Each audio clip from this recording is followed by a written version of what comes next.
பார்த்திங்கன்னா எங்கள் ஏர் கூலரில் வந்து தண்ணி லீக் ஆகிக்கிட்டே இருந்துச்சு. என்னன்னு பார்த்து ஒரு பாக்ஸை திறந்து பார்த்தா அதில் ஃபுல்லாமே உப்பு கரை. இந்த ஓட்டை அடைச்சுள்ளனால தான் தண்ணி லீக் ஆகுச்சு.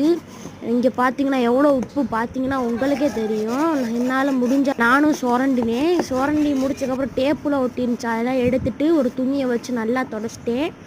தொடச்சதுக்கப்புறம் ஒரு குச்சியை வச்சு ஒரு ஓட்டையெல்லாம் க்ளீன் பண்ணேன். எனக்கு குச்சி உடஞ்சிருச்சு. அப்புறம் சிக்கு கம்பியெல்லாம் வச்சு உள்ளே ஓட்டையை க்ளீன் பண்ணிட்டு அந்த பெரிய ஓட்டையை க்ளீன் பண்ண மறந்துட்டேன். அந்த பெரிய ஓட்டையை அப்புறம் க்ளீன் பண்ணிவிட்டு அப்புறம் வந்து கொஞ்சோண்டு பாதி அளவு தண்ணி விட்டு ஊற்றி பார்த்தேன். நல்லாவே சுத்தம் பண்ணியிருக்கேன். இப்போ வந்து தண்ணி ஊற்றலாம்.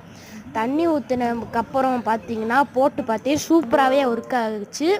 நீங்கள் இந்த வீட்டில் ஏதாச்சும் உங்கள் வீட்டில் ரிப்பேர் பண்ணியிருக்கீங்கன்னா மறக்காமல் உங்கள் பேரை கமெண்டில் சொல்லுங்கள். அப்புறம் போட்டு பார்த்ததுக்கப்புறம் நல்லாவே ஒர்க் ஆகிடுச்சு. பாய்.